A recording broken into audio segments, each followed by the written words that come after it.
परीलोक में बहुत सी परियां रहती थी। उन्हीं में से एक परी थी परी सौम्या, जो बहुत गरीब थी, इसलिए वो फूल बेचकर अपना गुजारा करती थी, जिससे वो कुछ ही पैसे कमा पाती थी। उसके घर की हालत बहुत बुरी थी, वो कभी भी टूट सकता था। अगर मैंने जल्दी ये घर ठीक नहीं कराया तो ये टूटकर गिर जाएगा, पर मैं इतने पैसे कहाँ से लाऊं? मैं कुछ ही फूल बेच पाती हूँ और उससे खाने लायक ही पैसे हो पाते हैं। पर मैं आज पूरे दिन काम करूंगी ताकि मैं इतने पैसे कर पाऊं जिससे ये घर ठीक हो जाए।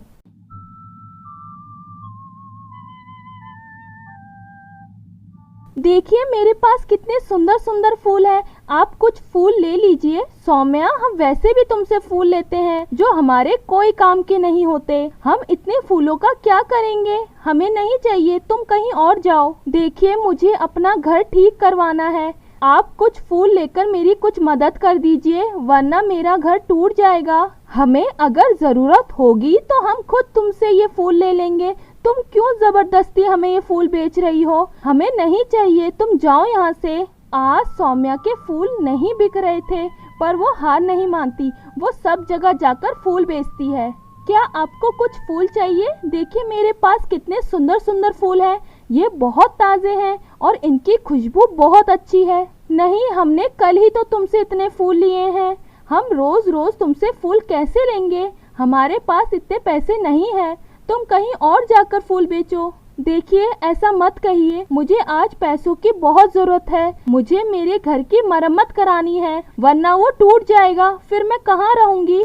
सौम्या, अभी हम तुम्हारी मदद नहीं कर पाएंगे, हमें माफ कर दो।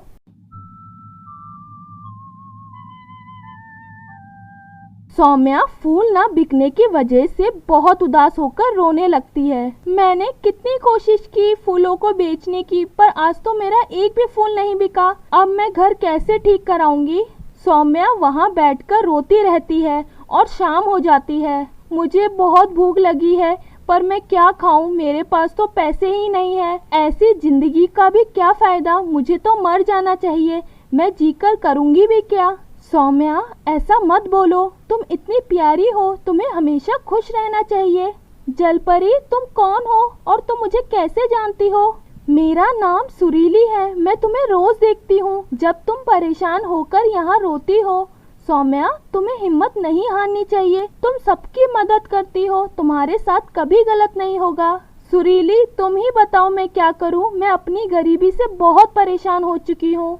सौम्या, ये लो, ये एक जादुई लहंगा है, इससे तुम जो भी मांगोगी वो तुम्हें मिल जाएगा, इसे तुम रख लो। शुक्रिया सुरीली मेरी मदद करने के लिए, अगर आज तुम मेरी मदद नहीं करती तो पता नहीं क्या होता। सौम्या, अब तुम हमेशा खुश रहना और सबकी मदद करना। सौम्या लहंगा पाकर बहुत खुश हो जाती है। जादुई लहंगा, मैंने सुबह से कुछ नहीं खाया, मुझे बहुत भूख लगी है, क्या तुम मेरे लिए कुछ खाने के लिए ला सकती हो? क्यों नहीं सौम्या, मैं अभी तुम्हारे लिए अपने जादू से कुछ खाने के लिए ले आती हूँ। ये कहकर जादुई लहंगा सौम्या के लिए तरह तरह के पकवान ले आता है, जिसे देखकर सौम्या बहुत खुश हो जाती है। सौम्या, क्या तुम्हें ये खाना अच्छा लगा? क्या तुम्हें कुछ और भी चाहिए? हाँ जादुई लहंगा, मेरे घर की हालत बहुत खराब है, वो कभी भी टूटकर गिर सकता है, क्या तुम उसे ठीक कर सकते हो? क्यों नहीं सौम्या, मैं अभी तुम्हारे घर को ठीक कर देता हूँ। इतना कहते ही जादुई लहंगा सौम्या के लिए एक बहुत अच्छा घर जादू से बना देता है, जिसे देखकर सौम्या बहुत खुश हो जाती है। अरे वाह, इस जादुई लहंगे की वजह से मेरा घर कितना आलीशान हो गया और मेरे खाने के लिए कितना कुछ आ गया।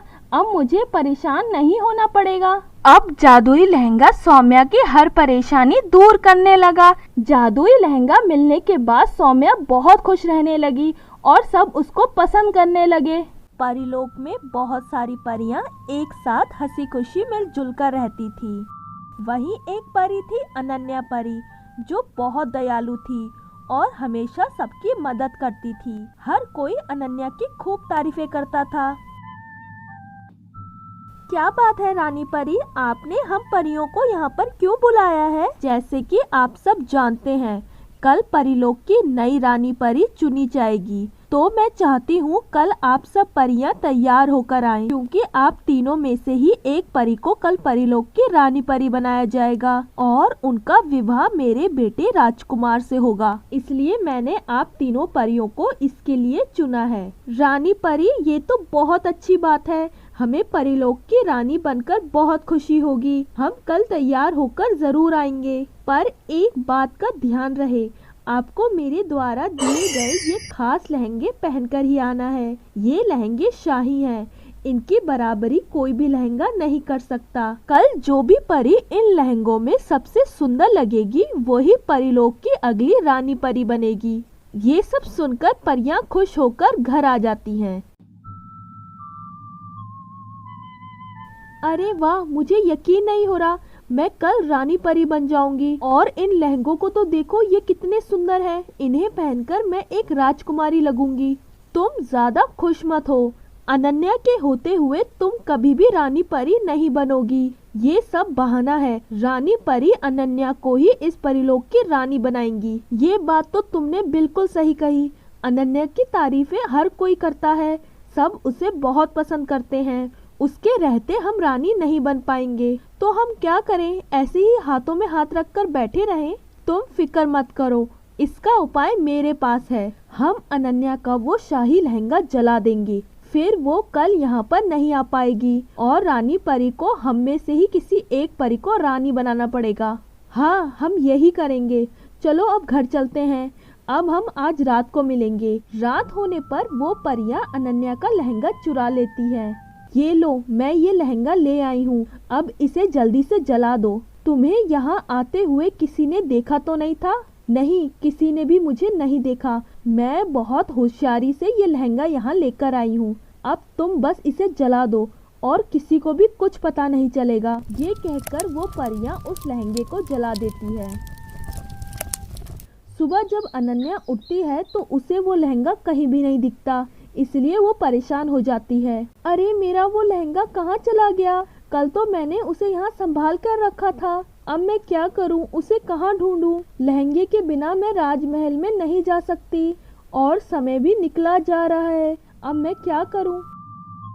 अनन्या आखिर कहाँ रह गई? उसे यहाँ वक्त पर आ जाना चाहिए था। इतनी बड़ी लापरवाही अनन्या कैसे कर सकती है? अगर 1 घंटे में अनन्या यहाँ नहीं आई तो मैं तान्या और सौम्या में से किसी एक परी को रानी बना दूंगी। अनन्या हर जगह अपना लहंगा ढूंढती है, पर वहाँ उसे कुछ भी नहीं मिलता।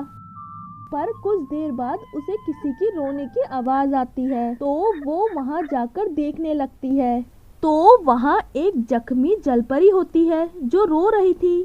बचाओ मुझे, बचाओ, वरना मैं मर जाऊंगी। मुझे बचाओ, बचाओ मुझे, मेरी मदद करो। अरे, तुम तो एक जलपरी हो, तुम्हें कितनी चोट लगी है? रुको, मैं अभी तुम्हारे लिए कुछ करती हूँ। ये कहकर अनन्या जंगल में से कुछ जड़ी बूटियाँ लेकर आती है और जलपरी के जख्मों पर लगा देती है, जिससे जलपरी का दर्द कम हो जाता है और वो ठीक होने लगती है। फिर अनन्या उस जलपरी को नदी तक पहुँचा देती है।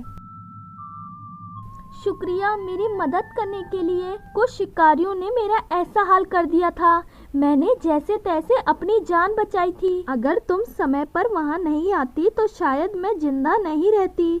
तुम बहुत दयालु परी हो, तुम सबका कितना ध्यान रखती हो। कोई बात नहीं जलपरी, मुझे खुशी है कि मैं तुम्हारी मदद कर पाई, पर मैं अपने शाही लहंगे को नहीं बचा पाई जो रानी परी ने मुझे दिया था।